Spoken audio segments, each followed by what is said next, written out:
जय मसीह की। मसीह परिवार वचन जीवन कार्यक्रम में आप सभी को एक बार फिर हम स्वागत करते हैं और धन्यवाद देते हैं हमारे साथ में शामिल होने के लिए। ये याद रखना, वचन ही जीवन है, जीवन ही वचन है, क्योंकि बिना वचन के परमेश्वर को हम प्रसन्न नहीं कर सकते हैं।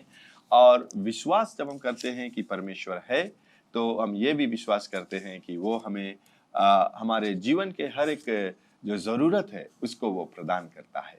तो हम शुरुआत को करेंगे जो पिछले सप्ताह जहाँ से हमने समाप्त किया था, और वहीं से हम शुरुआत को करेंगे। और हम है लेसन 6 में, और हम देखते हैं कि मनुष्य को एक मध्यस्थ की आवश्यकता, यानी कि जो हमारा जो विषय है, हम बात कर रहे हैं कि मनुष्य को एक मध्यस्थ या मीडिएटर, या जो बीच में आए और मनुष्य और परमेश्वर को साथ में लेके आए, उसकी जरूरत है, आवश्यकता है।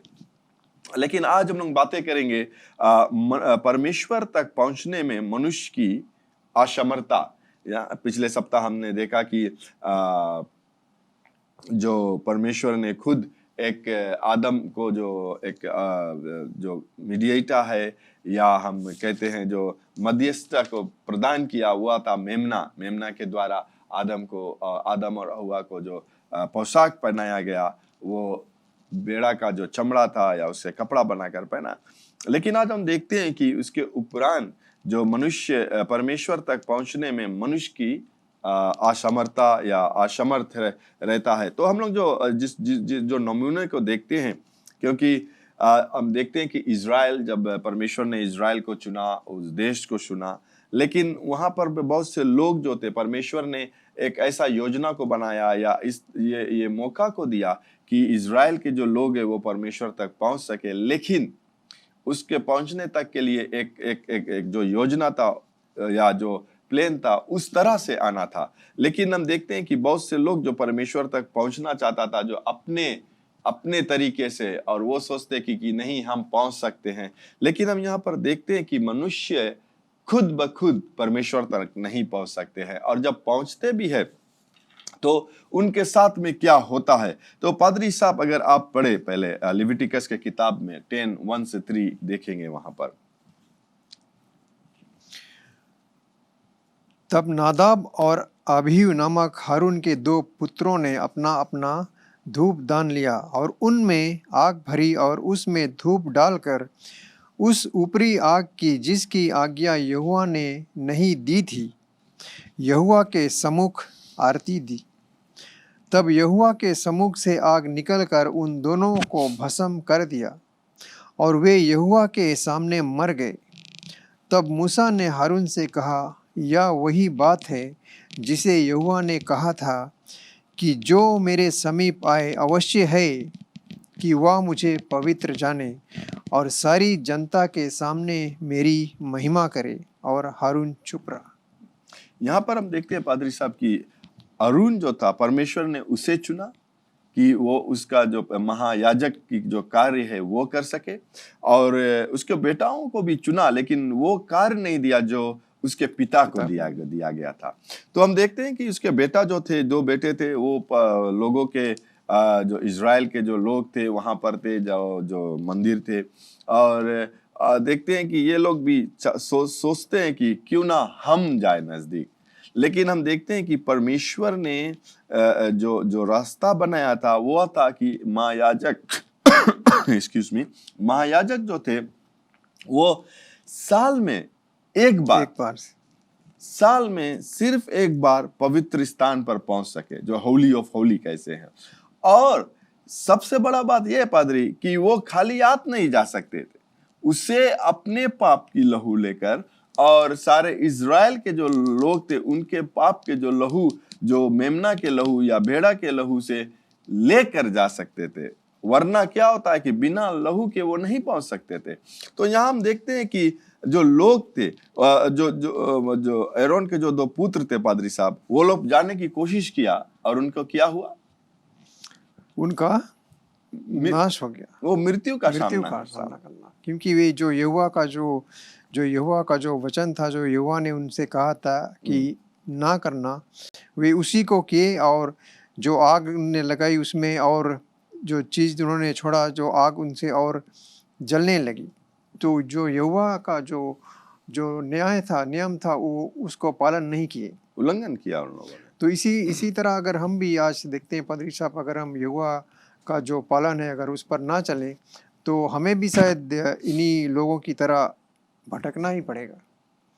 क्योंकि हमें ये जानना है कि जैसे हम इस विषय में कहते हैं कि हमारे लिए, हमारे बीच में एक मध्यस्थ है जो हमारे लिए कार्य करता है, तो हम उस पर हमें चलना बहुत ज़रूरी है। जैसे हम इसके बारे में विषय करते हैं कि पुरोहित के संपरण का कितना विविध समापन है। हारून और उसका परिवार उस व ईश्वरीय कृपा के उचित बिंदु की आकांक्षा कर रहा था। तंबू को पाला गया, शकीना की उपस्थिति ने उसे महिमा से भर दिया था। यहोवा का तेज इज़राइल पर छाया है। तो हम देखते हैं कि यहोवा का जो ताकत था, जो उस पर जो था, वो इज़राइल पर कितना ही रहित था। और जो वे लोग जो उनका पालन नहीं किए, तो उनके सामने जो ये दुर्घटना घटी, तो ये और भी देख सकते हैं कि अगर हम भी देखें इसे, तो अगर हम यहोवा का आज्ञा है जो यहोवा ने कही थी, अगर उसे ना माने, तो उसी तरह शायद हम भी उसी आग की तरह लपेटे में आ सकते हैं। मैं ये कहना चाहता हूँ पादरी साहब, यहाँ पर हम परमेश्वर को दोष नहीं दे सकते। नहीं दे सकते। बहुत से लोग परमेश्वर को दोष देना चाहते हैं कि क्यों उसे मारा गया, क्यों। जैसे वो दो बेटा मर गया, मूसा नबी ने या मोसेस ने अपने भाई एरोन से कहा कि परमेश्वर ने जो युद्ध बनाया था उसके विरोध में आए, इसी कारण से। तो एरोन जो था वो समझ गया था और परमेश्वर को वो दोष नहीं दे सकते थे। लोग जो थे वहां पर वो डर गए थे, घबरा गए थे, वो वहां से भागे, क्योंकि परमेश्वर ने नियुक्त किया है कि किस तरह से मेरे पास आ सकते हो। क्योंकि परमेश्वर उस समय भी पवित्र था, परमेश्वर उस समय भी धर्मी था, और मनुष्य जो है वो आत्मिक रूप से मरा हुआ था, वो शैतान के चंगुल में था, वो शैतान के स्वरूप में था। लेकिन परमेश्वर अपने प्रेम के द्वारा लोगों से जब वार्तालाप, या इज़राइल अब्राहम के द्वारा जो चुना उन लोगों को, परिवार को, तो वो चाहता था कि परमेश्वर और उन लोगों की वार्तालाप हो। और वो था कि साल में एक बार उनका जो पाप है वो लहू के द्वारा साफ किया जाए, ताकि ये लोग जो है वो जीवित रह सके। और आने के लिए जब परमेश्वर ने, ये बहुत जरूरी रहता है पादरी साहब की, जब हम किसी भी प्रकार के परमेश्वर को आशीष को पाना चाहते हैं, उसको आज्ञा का पालन हमें करना पड़ेगा। बहुत से लोग इस समय कहते हैं कि नहीं, हमें कुछ नहीं पालन करना पड़ेगा, परमेश्वर का आज्ञा क्या है, हम अनुग्रह के नीचे जी रहे हैं। अगर आप अनुग्रह के नीचे जी रहे हैं वो सही है, बिकॉज परमेश्वर के बिना, परमेश्वर के अनुग्रह के द्वारा हम लोग कोई जीवित नहीं रह सकते हैं। लेकिन उसके उपरांत परमेश्वर ने कहा किस तरह से हमें जीवन बिताना है, और उस तरह से जब हम जीवन बिताएंगे, परमेश्वर हमें अनुग्रह देता है कि उसके आज्ञा को पालन करें। ये दो बेटा मरता नहीं पादरी साहब, अगर वो परमेश्वर की बातों को उल्लंघन ना करता। वो अपने आप में आया और वो सोच रहे थे कि मैं बहुत काबिल हूं ये करने के लिए, मेरे पिता कर सकता है तो मैं भी कर सकता हूं, काबिल हूं। लेकिन आप काबिल हो या नहीं, ये परमेश्वर बताएगा। सही है पादरी। अगर हम देखें तो जैसे ये इसे बातें कर रहे हैं इस पर, तो हम भी जैसे किसी जगह पर नौकरी करते हैं, या कोई भी मनुष्य जब नौकरी करता है, हर एक जगह, हर एक जो कंपनी है उसका एक नियम रहता है। सही बात है। उसका एक लॉ रहता है जो हम उसके फॉलो करते हैं। अगर हम उसको नहीं, उसके जो कानून है उस पर नहीं चले, तो हो सकता है कि हमारी नौकरी ही नहीं रहे, या हम पर कुछ ऐसा आए कि हमें उसके लिए उसका कोई जवाब देना पड़े। उसी तरह से अगर हम परमेश्वर का जो नियम है उस नियम पर नहीं चलेंगे, तो हमें दोष किसको लगाना है? अपने आप को, क्योंकि हम ही खुद परमेश्वर से अपने आप को दूर करते हैं। परमेश्वर तो हमें अपने पास लाना हर वक्त चाहता है, हर वक्त वो चाहता है कि उसके जो बेटे बेटियां हैं उसके करीब रहे। लेकिन एक इंसान जब आता है तो वो खुद जो दुनियादारी की चीज़ें कभी कभी ऐसे देखने में आता है जो बहुत ही मनभावनी होती हैं, और वे ऐसा करते हैं कि जो परमेश्वर का जो नियम है उस पर नहीं चलते। और जब परमेश्वर के नियम पर नहीं चलते तो वे खुद परमेश्वर से अलग होते हैं, और धीरे धीरे वे परमेश्वर से इतना दूर हो जाते हैं कि उनका जो मेल मिलाप परमेश्वर से है वो बहुत कम हो जाता है, या शायद कुछ भी नहीं रहता।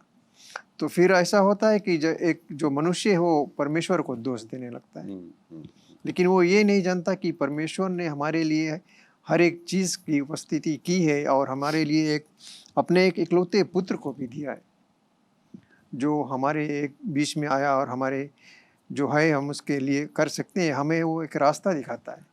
तो फिर क्यों हम भटक जाएं अपने इन नियमों से, जैसे हम इसके विषय में अभी इस वक्त कह रहे हैं कि नियम और पालन ना मानने से क्या होता है। यहाँ पर हम देखते हैं पादरी, जैसे आप बात कर रहे थे उसी प्रकार से बहुत लोग अभी भी वो क्या कहते हैं, धोखा खा जाते हैं कि विश्वास के विषय में जब देखते हैं कि परमेश्वर खुद का विश्वास जो है वो विश्वास सिर्फ सुनने से आता है, लेकिन सुनकर हम क्या करते हैं। विश्वास जो है वो सुनना है मसीह का वचन, और जब उसका ज्ञान हमें मिलता है उसके प्रति हमें कार्य को करना है ना। जैसे जेम्स के किताब में कहता है विश्वास बिना कर्म के मरा हुआ है। तो हम विश्वास लेकर ज्ञान लेकर कुछ नहीं कर सकते पादरी साहब, जब तक उस ज्ञान के प्रति करते नहीं। उसी प्रकार से परमेश्वर का आज्ञा अगर हम नहीं पालन करेंगे तो हमें आशीष नहीं मिलेगा, या हम इन लोगों की तरह मृत्यु, या हम मरेंगे नहीं लेकिन हम जीवित रहेंगे, लेकिन उसके आशीष को हम प्राप्त नहीं कर सकते हैं। फिर से अगर हम देखते हैं कोरा के विषय में पादरी साहब, ये व्यक्ति और कुछ और जो लीडर थे उन लोगों के साथ में आया, मोसेस और एरोन के विरोध में आकर वो कहने लगा कि क्या हम परमेश्वर तक नहीं पहुंच सकते हैं। जैसे मोसेस परमेश्वर से बातें करता है, या एरोन मोसेस परमेश्वर से बातें करता है यहोवा से, तो क्या हम उसे नहीं मिल सकते, क्या हम उसके पास नहीं जाते। हम लोग पास भी सामर्थ्य है, लेकिन परमेश्वर ने मूसा को छोड़कर, एरोन को छोड़कर और किसी को चुना ही नहीं। और हम देखते हैं कि जब हम देखते हैं नंबर्स की किताब में, अगर हम 16 में पढ़े, आप लोग पढ़ना घर पर पूरे तौर पर, तो यहाँ पर हमें मिलता है कि जो मूसा थे वो कहा ठीक है तुम लोग जाओ, अगर परमेश्वर ने चाहा मेरे द्वारा मुझे बुलाया, मैं आया, अगर परमेश्वर चाह तुम लोग को। लेकिन वहां पर क्या होता है कि जब ये लोग वहां पर गया, धर्मशास्त्र कहता है कि उस मूसा ने कहा जितने लोग थे कि जो कोरा के जो टेंट है उसके, अगर उसके साथ में तुम लोग हो तो जो होगा वो सबके साथ में होगा। तो जैसे उसने कहकर, धर्मशास्त्र कहता है कि उसने कहा और खलास किया, तो परमेश्वर जानता था, देखता था। लेकिन यहाँ पर क्या होता है पादरी साहब, धर्मशास्त्र कहता है कि जो जमीन है वो खुल गया और कोरा के साथ में जितने भी लोग थे सब उस जमीन के अंदर जिंदे चला गया। सही है पादरी, ये भी हम यहाँ देखते हैं कि एक नियम जो हम पालन नहीं करते तो उसका फल कितना गंभीर हो सकता है। जैसे हम घर से, जैसे आपने कहा कि कोरा और इजराइल के नेताओं का एक समूह मूसा और हारून से ईर्ष्या था, और जोर देकर कहता है कि उन्हें यहोवा के पास जाने का उतना ही अधिकार है जितना कि परमेश्वर के नियुक्त महायाजकों को। जी। तो हम भी ऐसे कह सकते हैं कि जैसे परमेश्वर ने मूसा को चुना और मूसा खुद परमेश्वर के सामने ही खड़े होकर उससे बातें करता था, तो हम उसी तरह आज भी परमेश्वर से बातें कर सकते हैं अपने विश्वास के द्वारा, यही जानकर कि परमेश्वर, अगर हम अपने मन में, हृदय में रखें कि परमेश्वर हमारे सम्मुख है, तो उसी तरह से हम मूसा की तरह परमेश्वर से भी बातें कर सकते हैं। और जैसे परमेश्वर ने मूसा को हर एक आज्ञा दी थी कि क्या करना अपने लोगों के लिए कि वे जो ये कठिनाई से निकल सकें, तो उसी तरह हमें भी मानना है कि अगर कोई हमें कुछ कहता है जैसे बड़े याजकों के द्वारा, तो हमें भी मानना ज़रूरी है कि वो क्या कहता है। जैसे मूसा ने फिर मंडली की उपस्थिति से इस मुद्दे की परीक्षा के लिए रखा था। उसने कोरा और उसके अनुयायियों उपासना के तैयार के लिए युद्ध दानों के साथ यहोवा के सामने जाने के लिए आमंत्रित किया। उनके आते ही मूसा ने लोगों को चिताया कि वे इसके डेरों में से उठ जाएं। दुष्ट लोग जिन्होंने बिन बुलाए और अपने तरीके से परमेश्वर के पास आने का साहस किया, जैसे ही मूसा ने बोलना बंद किया, पृथ्वी ने अपना मुंह खोल दिया और वे लोग आपके परिवार समेत जीते ही अधोलोक में चले गए। इसलिए गए क्योंकि परमेश्वर के तुलना या परमेश्वर के विरोध में आया, विरोध में जो आ गए। परमेश्वर ने कहा। हम लोग यहाँ देखे पादरी, अगर फर्स्ट शमूएल 6:19 अगर आप पढ़े, ये एक और दृष्टि को देता है, मैं दृष्टांत को बतलाता है। फिर इस कारण से कि बेतशेमश के लोगों ने यहोवा के संदूक के भीतर झांका था, उसने उनमें से 70 मनुष्य और फिर 50,000 मनुष्य मार डाले। और वहाँ के लोगों ने इसलिए विलाप किया कि यहोवा ने लोगों का बड़ा ही संहार किया था। विलाप किया कि परमेश्वर ने लोगों को सहर किया था। लेकिन यहाँ पर हम देखते हैं पादरी साहब एक और दृष्टांत को देता है कि जो आग जो था, परमेश्वर का जो आग था, उसे कोई छू नहीं सकता था, उसे कोई देख नहीं सकता था, वो अपने स्थान पर रहा। लेकिन लोगों ने जब देखा और लोगों को बुलाने लगा कि देखो देखो, पहली बार लोगों ने देखा, लेकिन जो नहीं करना था वो किया। उसके कारण से कहता है कि लगभग जो 50,000 लोग उस समय मर गए थे। क्यों? क्योंकि परमेश्वर के विरोध में आए। तो आज हम ये कह सकते हैं कि उस समय और आज भी परमेश्वर के पास पहुंचने के लिए एक मध्यस्थ या मीडिएटर की जरूरत रहता है। और उस समय परमेश्वर ने दिया था, और वो था महायाजक। और हम ये कहना चाहते हैं कि आज हमारा जो महायाजक है वो है प्रभु यीशु मसीह। उसने अपने लहू के द्वारा, क्योंकि उस समय महायाजक लहू, बेड़ा क्या लहू, जो बकरा है उसका लहू, जो बुल है उसका लहू लेकर जाते थे, और अपने पाप के लिए भी लहू लेकर जाते थे। लेकिन जब यीशु उस पवित्र स्थान पर गया, वो अपने लहू लेकर गया, किसी और का नहीं, अपने लहू। तो आज हमारा जो महायाजक है वो प्रभु यीशु मसीह है, और उसके द्वारा ही हम पिता से बातें कर सकते हैं, वार्तालाप करते सकते हैं। तो हम फिर देखते हैं पादरी साहब, एक और जो मनुष्य रोता है एक मध्यस्थ के लिए। तो यहाँ पर हम देखते हैं कि जब हम जोब के विषय में जब पढ़ते हैं, तो वो रोता है कि वो कहता है कि मेरा कोई मध्यस्थ नहीं है, मेरा कोई है नहीं जो बीच में खड़ा, जो मुझे और परमेश्वर से मिला सके, या परमेश्वर का जो दंड, वो नहीं जानते थे कि शैतान ने उसे वो दंड दिया या जो समस्या आया, लेकिन वो सोचते थे कि परमेश्वर ने दिया। तो वो कहता है कि परमेश्वर से मुझे बचाने के लिए मुझे एक मध्यस्थ की जरूरत रहता है। फिर वो कहता है कि कैसे एक मनुष्य जो परमेश्वर के साथ में खड़े हो सकते हैं। तो अगर आप जो 4:12-17 पढ़े तो कुछ हमें बतलाता है। एक बात चुपके से मेरे पास पहुंचाई गई, और उसकी कुछ भनक मेरे कान में पड़ी। रात के स्वतरों की चिंताओं के बीच जब मनुष्य गहरी निंद्रा में रहते हैं, मुझे ऐसी थरथराहट और कँपने लगी कि मेरी सब हड्डियां तक हिल गई। तब एक आत्मा मेरे सामने से होकर चली, और मेरी देह के रोए खड़े हो गए। वह चुपचाप ठहर गई, और मैं उसकी आकृति को पहचान ना सका, परंतु मेरी आँखों के सामने कोई रूप था।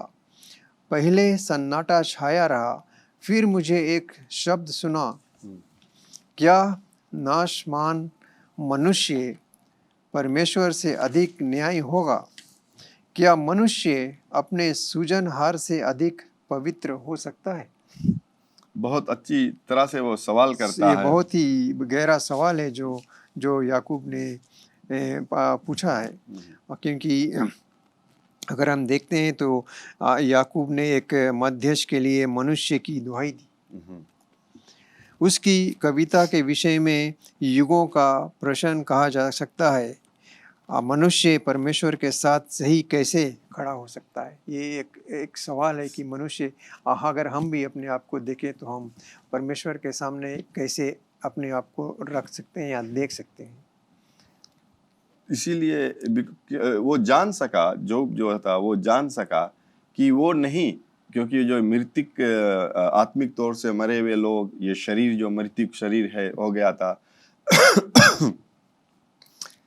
परमेश्वर के सामने वो नहीं खड़े हो सकते हैं, उसे एक मध्यस्थ की जरूरत रहता है। तो आज हम भी, जैसे मैंने कहा कि हम लोगों को भी अगर परमेश्वर के सामने जाना है तो बिना प्रभु यीशु मसीह के हम नहीं जा सकते। बहुत से लोग हैं, बहुत से तरह के लोग जो कहते हैं कि ओ हम परमेश्वर के पास जा सकते हैं, मुझे किसी की ज़रूरत नहीं, मैं अपने रास्ते से या ये भी कहते हैं कि बहुत से रास्ते हैं जो परमेश्वर तक पहुंचाते हैं ना, जैसे बोले अगर एक बड़ी समुंदर है तो बहुत से नाला है जो समुद्र, वो अपने जो ज्ञान है वो बांटते रहे, लेकिन उस ज्ञान में कोई फायदा ही नहीं है, क्योंकि सिर्फ एक ही है जो मध्यस्थ है, जो एक ही रास्ता है। क्योंकि यीशु धर्मशास्त्र में कहता है, यूहन्ना की किताब में 14:6 में कहता है, मार्ग, सत्य और जीवन मैं हूं, बिना मेरे द्वारा पिता पास नहीं जाता। या तो कह सकते थे कि मार्ग है, सत्य है, जीवन बहुत से है, बहुत से मार्ग है, बहुत से सत्य है, और पिता से मिलने के लिए बहुत से रास्ते हैं। वो कहता, लेकिन वो जानता था कि पिता से मिलने के लिए एक ही रास्ता, और यीशु कहता है कि मैं हूं, और बिना यीशु के द्वारा हम लोग नहीं जा सकते हैं। इसीलिए उस समय याकूब, जोब के पास कोई मध्यस्थ था नहीं जो पिता के साथ, और वो रो रहे थे कि कैसे मैं खड़ा होऊंगा, क्या मनुष्य जो ये मृत्यु में है, उसका शरीर जो है वो मृत्यु शरीर है, इसके लेकर क्या परमेश्वर जो पवित्र है उसके सामने खड़ा हो सकता है? उसका जवाब खुद है कि नहीं। और हम देखते हैं कि उसे जरूरत था, लेकिन आज हम धन्यवाद करना चाहते हैं पिता को। प्यारे लोग, जैसे हम समाप्ति पर पहुंच चुके हैं और हम देखा यहाँ पर कि एक मध्यस्थ की जरूरत है, और परमेश्वर ने हमें वो मध्यस्थ को दिया है जिसका नाम प्रभु यीशु मसीह है। जो पुराने नियम में जो महायाजक लहू लेकर उस पवित्र स्थान पर साल में एक बार लेकर जाते थे, यीशु मसीह खुद अपना लहू सिर्फ एक बार, साल में एक बार नहीं, एक ही बार वो लेकर गया, और जो स्वर्ग स्थानों पर अपना लहू को, उस भेंट को चढ़ाया उस वेदी पर, और उसके द्वारा आज हम पिता से मिल सकते हैं। तो हम ये कह सकते हैं, जैसे जोब ने रोया या उसने पुकारा कि मेरे लिए कौन जो मध्यस्थ है, आज हमें रोना नहीं है, आज हमें पुकारना नहीं है, सिर्फ एक नाम को लेना है, और वो नाम यीशु मसीह है। उसको जब हम पुकारते हैं तो हम ये कह सकते हैं पादरी साहब कि आज परमेश्वर ने वो रास्ता को बनाया कि हम उसे मिल सके। वो मध्यस्थ को बनाया कि हम उसे मिल सके। तो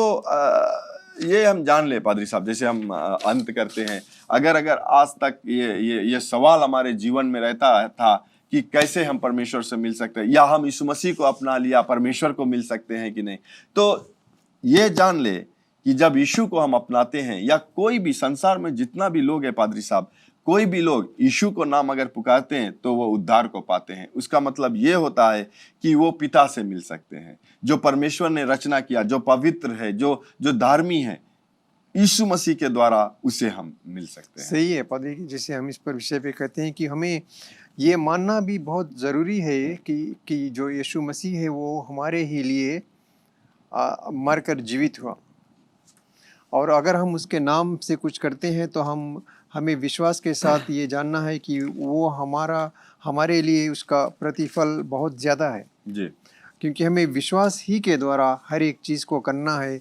और हमें ये भी जानना है कि हम इस वक्त जो कुछ कर रहे हैं वो हमारे लिए क्या है, और अगर हम कुछ नहीं अपने आप में कर सकते हैं और परमेश्वर से प्रार्थना करते हैं, पिता से प्रार्थना करते हैं, तो हमें किस रीति से उसके लिए करना है, ना कि उन लोगों के तरह जो हम जिसे अभी कुछ पहले कहे थे कि वे अपनी ही तरह से कुछ और करने लगे, और जबकि आग का भस्म वहाँ हुआ और वे जलकर कितने हजार लोग मर गए।